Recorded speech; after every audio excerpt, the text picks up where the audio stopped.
Mauricio, un cuento de Joaquín Víctor González. Esto que voy a contar sucedió en mi pueblo, en ese pedacito de tierra argentina, encerrado por colinas pintorescas que rodean, formando una elipse de algunas leguas, el valle tributario del Famatina. Allí está Nonogasta, asiento legendario de mis ascendientes, cubierto de viñedos y alfalfares y cruzado de arrogantes alamedas que se divisan de lejos como las avenidas de un paraíso de inalterable ventura, de inextinguible verdor. Por aquel tiempo, el de mi historia, toda la gente de faena, los mozos y las mozas robustas y rozagantes, como árboles nuevos, a los cuales no falta riego ni cuidado, andaban revueltos y avispados con la proximidad de las fiestas de Santa Rosa, la rosa mística, protectora de nuestra América y por advocación especial del antiguo pueblo de Anguinán, distante unas 3 leguas y al pie de una de esas colinas circundantes. Todos preparaban trajes vistosos y lucidos, sacaban a orear sobre los cercos las prendas de lujo del fondo de las petacas y cuando esto se hacía en todos los ranchos de la población, parecían vestidos de gala, con grandes mantos de espumilla de seda, de colores provocativos y dibujados con toda una exuberante floricultura, pero que ondearán airosos sobre la espalda mórbida de las chinitas frescas y gordinflonas, movedizas y decidoras, cuando monten a caballo y emprendan al galope al pueblo vecino el día de las fiestas, en caravana bulliciosa como que irán, llenas de esperanza, de sus primeras conquistas o del cumplimiento de pasadas y secretas promesas. La primavera tenía la culpa de todo aquel alboroto y de que las pacíficas haciendas de la aldea señoral rebosasen de contento, de risas y de preludios de futuras canciones, porque ya los viñedos podados y listos empezaban a verdear con los primeros brotes, los duraznales inmensos, alternados con grupos de cepas, hallábanse pletóricos de sus flores de un rosado sangriento, como mejillas de niña robusta y parecían, mirados a distancia, como si no hubiese más que flores sobre todas las fincas. Los zorzales cantaban melodías, perdidos entre los bosques de árboles frutales y de rosales silvestres, como si cada uno llamase por cantos convenidos a su querida para la estación del amor. Había locura en la naturaleza, desborde en el colorido y en los brotes de las plantas, gritos y cantos de fiesta por todos lados y anuncios de desbordada alegría en los corazones.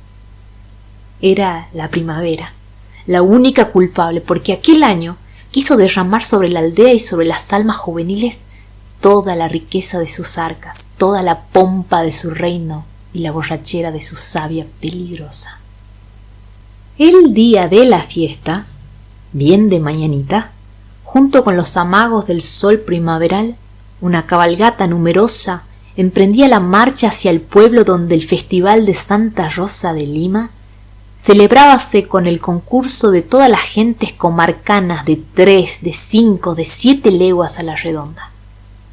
Había que llegar antes de la misa y por eso se apuraba los caballos y las muchachas se valían de esto para apartarse sola con sus acompañantes, dando carreras para que ellos la sigan y haciendo flamear las cintas multicolores y los flecos de los pañolones de seda. Mientras el alegre grupo se alejaba por el ancho carril al son de risotadas y vidalitas, allá en el patio del rancho se quedaba solo un mocetón fornido y de corte árabe, ensillando la mula favorita con el apero de los días grandes. Cabezadas, riendas y estribos con chapas de plata, lazo nuevo a los tientos y asomando por debajo del pellón de merino las borlas de la alforja bordada por la mano de la prenda cuando la tenía y le enviaba los regalos para el avío del viaje. La mula de Mauricio, que este era el nombre del mozo, estaba para rajarla con la uña porque la había tenido a pesebre para ese día, y era un animal providencial. Él la quería como a un pedazo de su ser, porque en los 1000 trances que a un hombre de parranda y dependencia, de travesías y patriadas le suceden, ella le había salvado la vida cual una divinidad protectora. Así podía beber 3 días y 3 noches encajado sobre la montura y sin apearse un instante, como tomar, ya perdido el conocimiento, el rumbo que quisiera, seguro de que la mula le había de sacar ileso y llevar al patio de su rancho de Nonogasta, aunque para ello tuviese que recorrer los campos, cortar selvas y caminos extraviados y aún en las tinieblas de la noche. Mauricio estaba triste, y antes de montar para seguir la caravana, sacó de la pintada alforja una botella de agua ardiente y entonó el pecho con el primer trago de la fiesta, que había de ser memorable. Cuando revolvió la primera pierna para enhorquetarse a la montura y se acomodó bien en los estribos y en el asiento, sacudió los pies para ver si las rodajas de las espuelas repicaban en forma y se puso en camino. Él era uno de los muchachos más queridos de toda la hacienda. Descendía de viejos servidores encanecidos en compañía de sus amos, y era respetado por los de su clase, por algo superior reflejado en el acento, en la mirada y en los modales ennoblecidos por la proximidad de los patrones. Por eso, sus bodas, con la mejor de las muchachas del pueblo, con la linda Carmen, fueron un triunfo, y por eso también, para su desdicha, cuando la perdió para siempre, al año de desposada, apenas le salvaron de resoluciones desesperadas y locas. Él prometió a uno de mis abuelos que no haría disparates, pero le dejarían en cambio el derecho de llorar y de sufrir toda la vida y de ahogar de cuando en cuando sus penas como el corazón se lo pidiese. Nunca el recuerdo de su Carmen le había asediado más que aquel día, como que toda una historia de felicidad se renovaba para él entonces. Hacía 1 año que en esa misma mula, primorosamente enjaezada, se marchaba a las fiestas.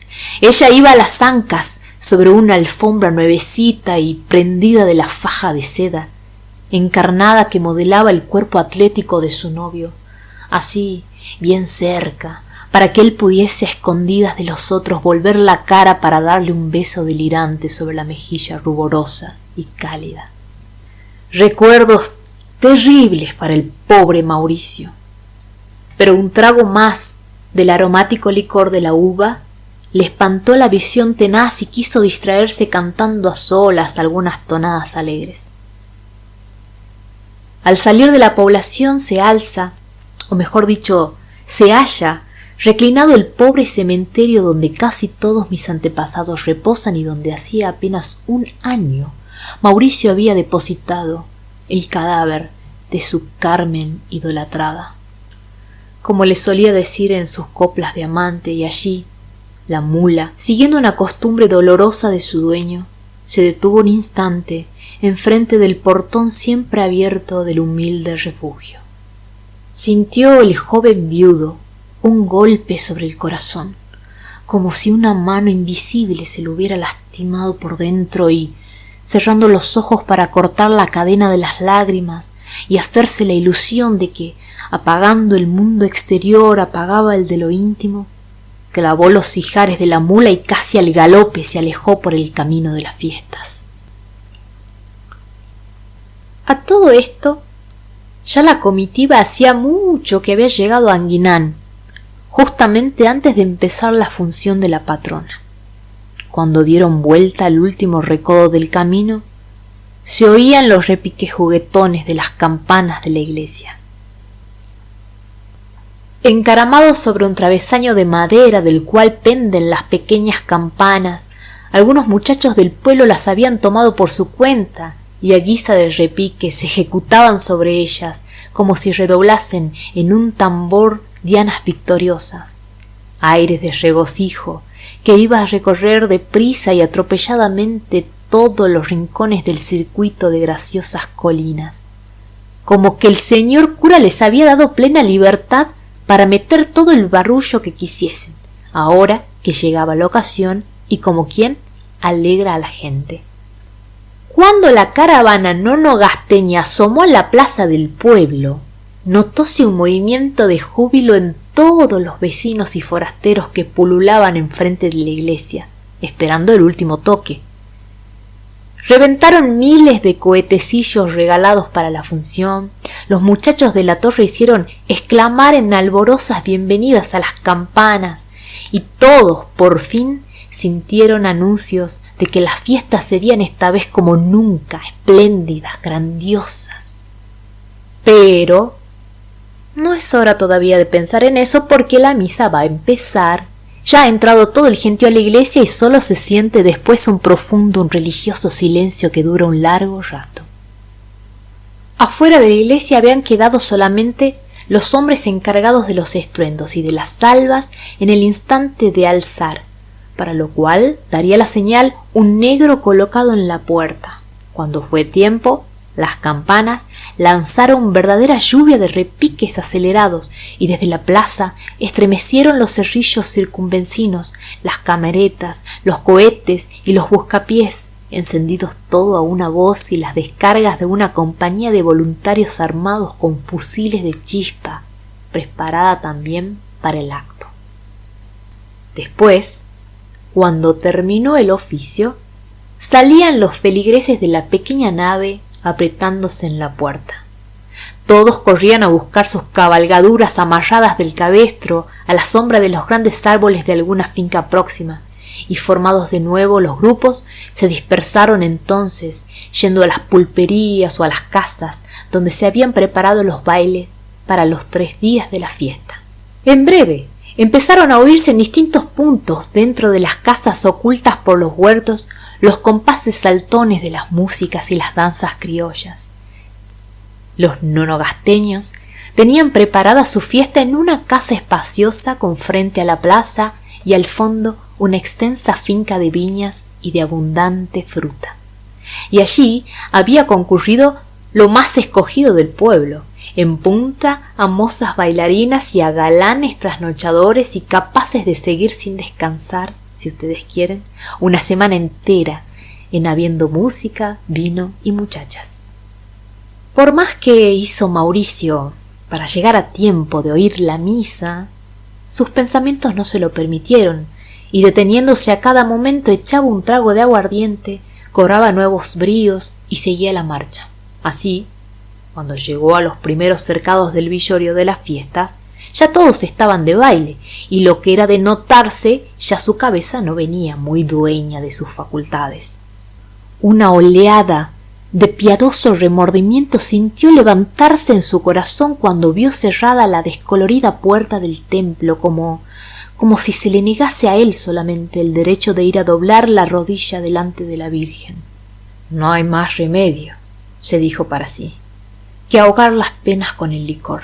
Si Dios me castiga, que sea con la muerte, pero por lo menos yo no lo he de sentir. Y empinaba de nuevo la botella para matar en la conciencia los 2 pensamientos que ahora le torturaban. Y los 2 eran tan tenaces, tan profundos, tan dolorosos. El pobre muchacho estaba desconocido.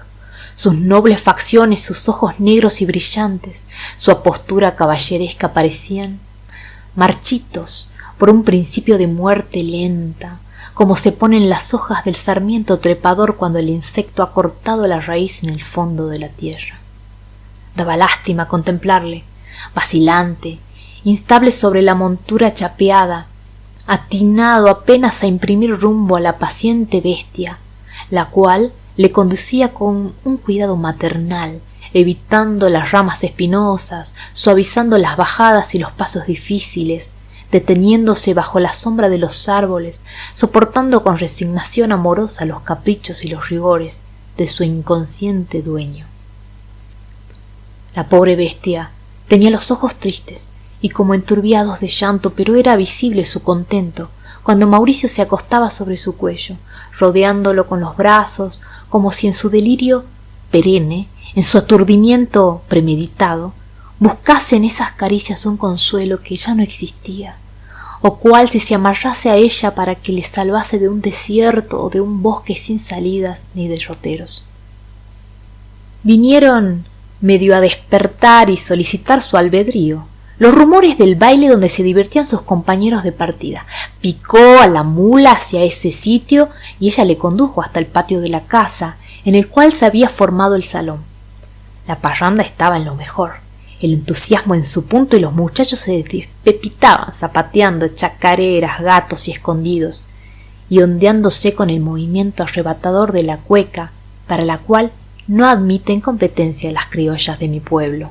Mauricio tenía la borrachera triste, y de una tristeza comunicativa. Por eso, cuando la mula se detuvo con él casi en medio de la sala del baile, porque así solía hacerlo siempre, una ligera sombra de melancolía se extendió por la reunión.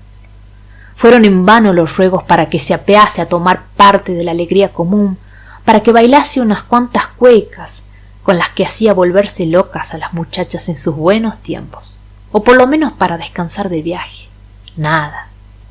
Mauricio se abrazaba el cuello de la mula resistiéndose a todo trance, hasta que advirtiendo instintivamente el mal que hacía su presencia de tal suerte, se puso de pronto de buen humor, y a pedir piezas para que bailasen las niñas que él designaba. Vaya a la salud de don Mauricio, gritaran todos, contentos por esa repentina alegría. Que baile una chacarera la Pepita con Juan Pablo, que salgan al medio, que salgan. Y cuando la Pepita se levantó, coqueteando a pararse en el centro del salón, tiró a su asiento el abanico y el ramo de albahacas que tenía en las manos, y el elegante compañero le invitó a principiar con un gracioso contorneo y una miradita convidadora.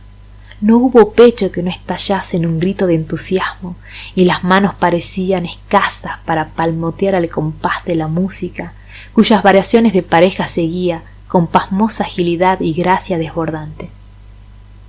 Pero aquel vaído de sensual entusiasmo le hizo mal, y como tenía la borrachera triste, todos le vieron derramar una lágrima silenciosa que corrió sobre su tostado rostro, nublado otra vez de súbito por la embriaguez, estimulada sin duda por las emociones fuertes, pero pudo balbucir algunas frases de cumplimiento en pago del obsequio, porque al fin Mauricio no tenía rival en cuanto a decidor y coplero. Oiga, niña, si en mi jardín hubiera flores y en mi cielo hubiera estrellas, ya estarían a sus pies para que usted las pisara. Y pidiendo un vaso de vino para sí y otro para la Pepita, la llamó a su lado, puso la mano suavemente sobre su espalda y casi en secreto, entrecortadas las palabras por sollozos desgarradores que parecían de la borrachera, le dijo al oído: Vea, mijita, no me desprecie. Yo soy un hombre maldecido de la suerte, pero cuando esté en sus glorias acuérdese que el pobre Mauricio le ha dedicado un gemido de su corazón. Y diciendo esto, chocó su vaso con el de ella con tanta fuerza y de modo tan brutal que el suyo cayó hecho pedazos, como si se hubiese roto su corazón. Después ya no dijo más.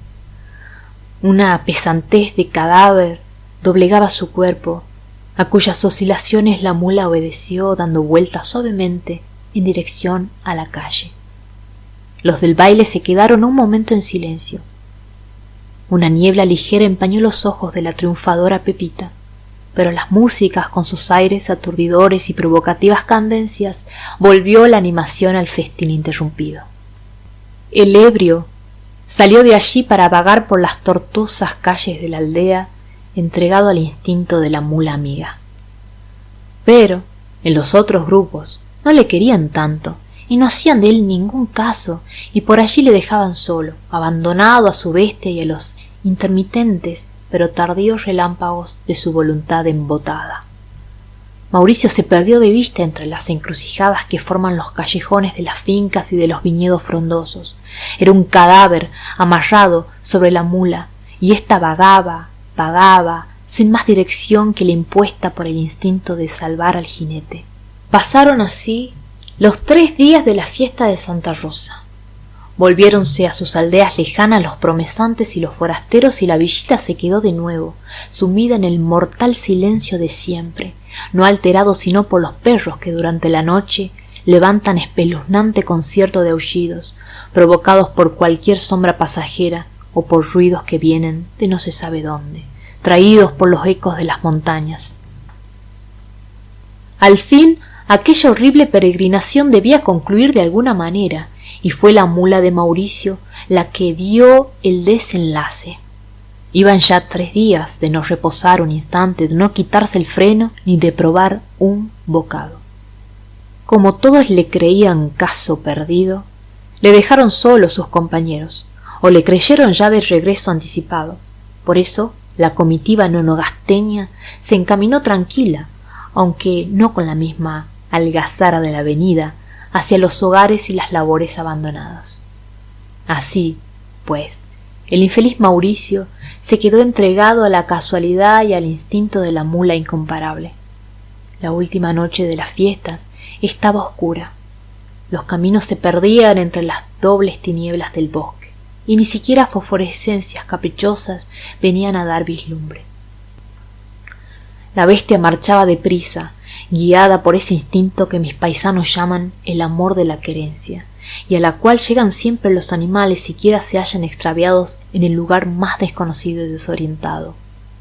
Mauricio, bien acomodado sobre la silla, sosteniéndose en equilibrio gracias a ese poder milagroso que cuida a los ebrios y de los niños, dormía a ratos, en otros hablaba delirando con las cosas más extrañas, y de vez en cuando, quizá en medio de algún sueño horrible, lanzaba gritos desgarradores como lamentos infernales en medio de las sombras y del silencio, e iban a hacer estremecer las colinas y el valle sobre los ecos sensibles.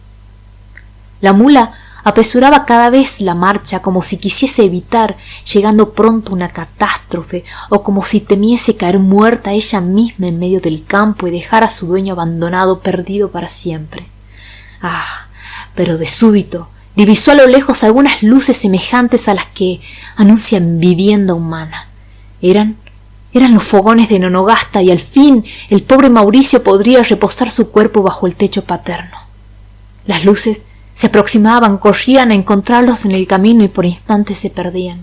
El animal, extenuado de fatiga, debilitada la vista por el hambre y la sed, siguió a ciegas aquellos fuegos movibles y engañosos y entró detrás de ellos por el desencajado portón del cementerio, yendo a detenerse enfrente de una de las sepulturas humildísimas que allí se levantan con majestad de monumento por el amor que encierran. Mauricio sintió la repentina detención, abrió desmesurados ojos y, creyéndose delante de su casa, bajó con perezoso esfuerzo y, extendiendo al lado de la tumba su manta de viaje, se quedó sobre ella profundamente dormido, con el peso de 3 días de embriaguez, de ayuno y de constantes y ahogados sufrimientos. Era la medianoche negra y pavorosa. A cada momento surgían de las sepulturas llamaradas pálidas que iban a perderse en otros sitios, como si los muertos se entretuviesen en juegos infantiles desde el fondo de sus cuevas. La mula se había quedado de pie como otras veces, velando el estúpido sueño de su amo. No pudo resistir más tiempo. Lanzó un estridente bufido de terror y emprendió la fuga hacia la casa de Mauricio, dejándole solo como un muerto más entre los muertos. Las aves y los roedores nocturnos, residentes venturosos de los pobres cementerios de aldea, sintieron alarma aquella noche. Algo extraordinario había en la pacífica morada.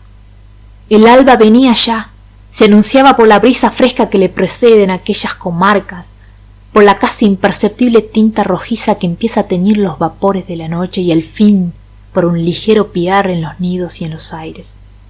Mauricio se incorporó de pronto, como poseído de una pesadilla horrorosa. Se restregaba febricitante los ojos y los abría con avidez. No podía ser. Jamás lo que veía apenas por la luz inicial del día y con la aún dudosa claridad de sus sentidos. Confundíanle, trastornábale gradualmente su informe raciocinio. Él recordaba haber salido hacía mucho y no obstante estaba allí, solo, tirado en el suelo. ¿A dónde fue? ¿Y cuánto tiempo pasó desde entonces? Su razón se turbaba cada vez más. Latiéronle las sienes con dolores agudos. Clavó sus miradas de poseído sobre la deslustrada pared del sepulcro que tenía a su lado. Y por último, pudo ver en él un nombre, una reliquia conocida, y lanzando un grito espantoso que hizo vibrar el espacio. ¡Carmen! Una sombra densa, que no debía salir jamás, entró en ese instante en el cerebro del desgraciado Mauricio. Pasó un breve intervalo de la inconsciencia pasajero del vino a la irreparable, a la eterna tiniebla de la locura. Cuando la gente de su casa, viendo llegar a tales horas la mula ensillada que montaba Mauricio, dando bufidos aterrorizados, corrieron a buscarle con ansiedad y con negro presentimiento. Recorrieron el campo y las selvas, gritaban, llamaban con acentos casi sollozantes en el fondo de la noche al infeliz muchacho, y cuando ya el día aclaró los rostros de la tierra, pudieron encontrarle.